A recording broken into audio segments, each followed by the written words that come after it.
প্রশাসন, Gazipur, RAB, answer, স্থানীয় যে পুলিশ বাহিনী সকলে আমরা যৌথভাবে একটা অভিযান চালাই।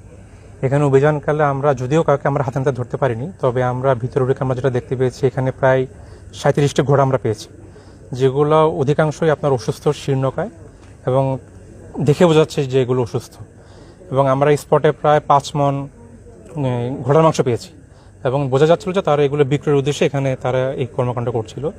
তো আমরা হাতে নাতে কাউকে যেহেতু ধরতে পারিনি, আমরা ওই মুহূর্তে কাউকে শাস্তি দিতে পারিনি, তবে আমরা এগুলো আমরা ডিসপোজাল করবো। আমরা 2 জন স্থানীয় জিম্মাগারির জিম্মায় আমরা রেখে দিচ্ছি।